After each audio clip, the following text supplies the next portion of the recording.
Assalamualaikum warahmatullahi wabarakatuh. Perkenalkan, nama saya Hikmah Nuridayah dengan NIM 241222121 dari kelas S1 Manajemen Pagi A semester 6. Mohon izin Bapak Reski Aulia selaku dosen pengampu mata kuliah e-bisnis. Baik, yang pertama ada perbedaan pendekatan preskriptif dan emergen dalam strategi e-bisnis. Nah, yang pertama ada pendekatan preskriptif.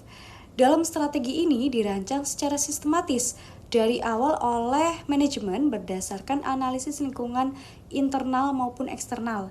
Kemudian diimplementasikan secara top down yang cocok untuk lingkungan yang stabil dan dapat diprediksi. Yang kedua ada pendekatan emergen. Nah, dalam strategi ini berkembang seiring berjalannya waktu berdasarkan respon terhadap perubahan lingkungan bisnis yang dinamis. Nah, hal ini biasanya muncul dari praktik-praktik operasional yang berhasil dan diadopsi secara luas dalam organisasi. Kemudian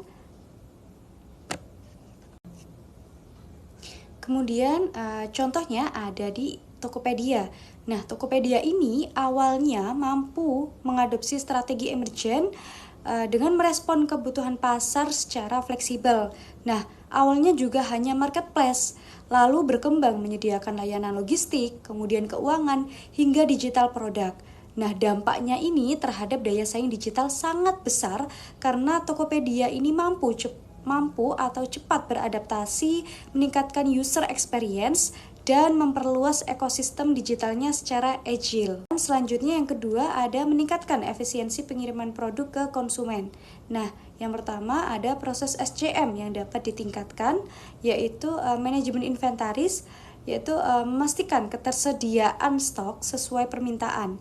Kemudian yang kedua ada pemrosesan order. Nah, hal ini mempercepat dan mengotomatisasikan input hingga pemrosesan pesanan. Kemudian yang ketiga ada logistik dan pengiriman pemilihan rute optimal dan integrasi dengan jasa kurir. Kemudian selanjutnya ada teknologi digital serta manfaatnya. Nah, yang pertama Internet of Things, yaitu digunakan untuk pelacakan real time lokasi barang. Kemudian manfaatnya meningkatkan visibilitas rantai pasok dan mempercepat pengambilan keputusan. Kemudian yang kedua ada AI dan machine learning untuk prediksi permintaan dan optimasi rute pengiriman yang manfaatnya untuk efisiensi biaya logistik dan peningkatan kepuasan pelanggan. Kemudian yang terakhir ada risiko digital yang perlu diantisipasi. Yang pertama, kebocoran data pelanggan akibat integrasi sistem yang tidak aman. Yang kedua, downtime sistem yang terjadi saat lonjakan traffic atau serangan cyber. Kemudian yang ketiga, ada institusi pendidikan yang ingin menggunakan e-procurement untuk operasional bulanan. Nah, yang pertama ada jenisnya, yaitu menggunakan e-katalog dan e-tendering. Institusi ini bisa memilih produk dari katalog digital untuk pengadaan rutin dan menggunakan e-tender untuk pengadaan skala besar seperti perangkat IT. Kemudian yang kedua, ada langkah awal implementasi, yaitu yang pertama bisa audit kebutuhan operasional, kemudian yang kedua memilih platform e-procurement yang terpercaya, misalnya LPSE, e-katalog LKPP. Kemudian bisa melatih staf dan menetapkan SOP digital procurement. Kemudian yang terakhir ada 2 tantangan dan strategi mengatasinya.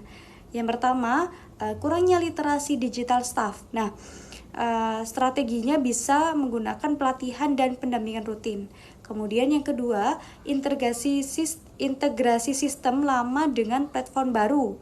Nah, strateginya menggunakan middleware atau migrasi bertahap disertai uji coba.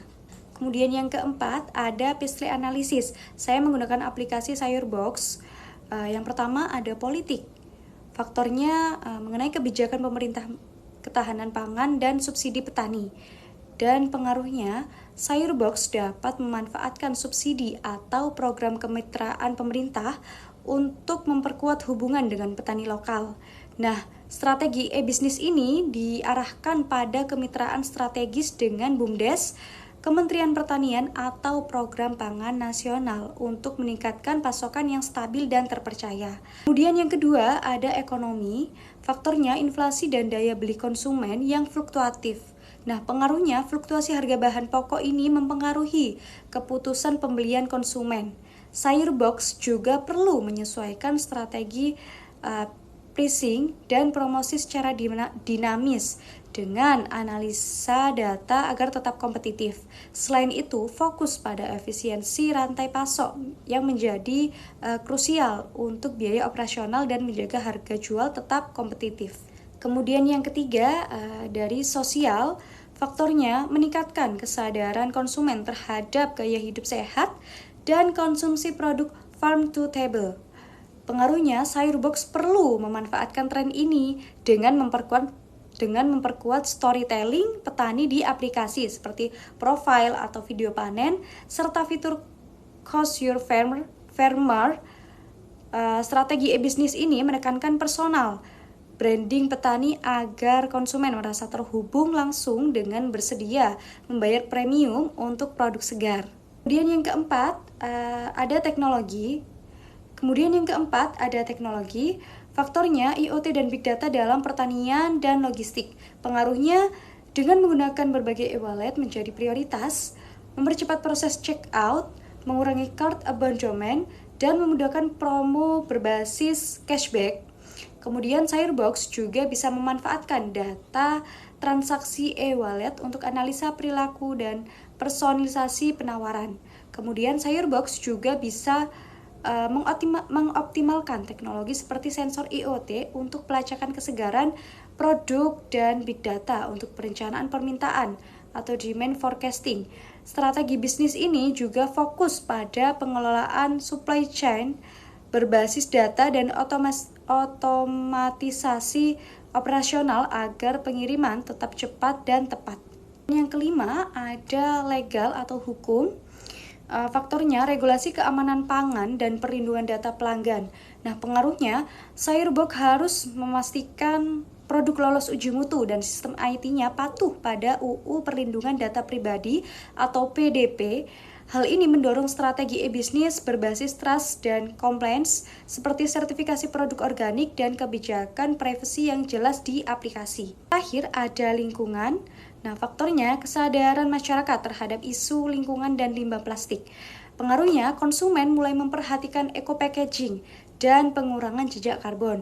Nah, Sayurbox ini bisa menerapkan strategi sustainable packaging dan edukasi digital terkait konsumsi ramah lingkungan sebagai nilai tambah bisnis. Kemudian yang terakhir ada Laundry Syarif. Nah, proses bisnis ini yang pertama, pelanggan datang atau telepon. Nah, pelanggan ini langsung bawa pakaian kotor ke outlet atau menelpon untuk menanyakan harga dan estimasi waktu. Kemudian yang kedua, pencatatan manual.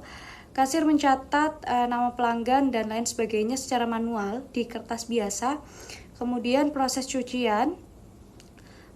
Kemudian yang keempat ada konfirmasi siap ambil. Nah, biasanya ini pemilik secara manual menelpon satu persatu atau SMS pelanggan untuk memberitahu bahwa cucian ini siap diambil, tidak secara otomatis yang sudah ada di WhatsApp. Kemudian yang kelima ada pembayaran dan pengembalian cucian. Nah, hal ini pelanggan juga hanya diperbolehkan membayar tunai saat mengambil pakaian dan kembalian juga dihitung manual.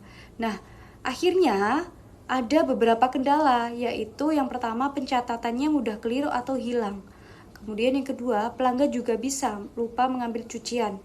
Kemudian yang ketiga ada menunggu balasan SMS atau telepon, kadang terlambat. Kemudian yang terakhir, pelanggan sibuk jadi tidak sempat datang langsung ke outlet. Nah, hal ini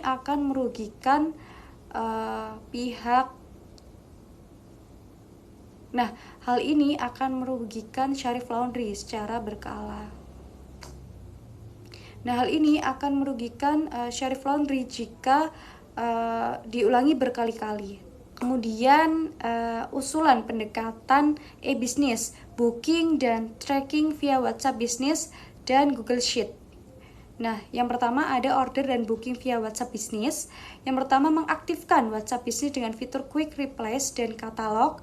Kemudian yang kedua pelanggan mengirim hai atau dan lain sebagainya, untuk mereply menampilkan layanan cuci kering setrika atau antar jemput. Kemudian setelah itu mereka memilih layanan dan menentukan waktu pengambilan atau penjemputan. Nah, hal ini mencegah untuk terlambat untuk memberitahu bahwa cucian ini sudah selesai. Kemudian yang kedua, pencatatan otomatis ke Google Sheet. Dengan mengintegrasikan WhatsApp Business dengan Google Sheet melalui yang pertama, setiap pesan template yang berisi order otomatis mencatat nama, layanan, berat, dan di jadwal sheet. Kemudian pemilik langsung melihat antrian cuci tanpa input manual seperti di awal tadi. Kemudian pembayaran dan notifikasi digital. Nah, yang terakhir ada pembayaran dan notifikasi digital. Nah, bisa menempelkan kris di outlet untuk pembayaran GoPay atau OVO, Dana, dan lain sebagainya. Jadi pelanggan itu bisa bayar saat order atau saat pengantaran. Kemudian setelah cucian selesai, notifikasi WhatsApp otomatis terkirim dengan link Google Sheet, status order atau pesan template. Seperti pesanan Anda sudah siap diambil atau dijemput, seperti itu. Terima kasih. Mohon maaf apabila ada kata-kata yang kurang berkenan. Mohon maaf sekali lagi Bapak. Terima kasih. Wassalamualaikum warahmatullahi wabarakatuh.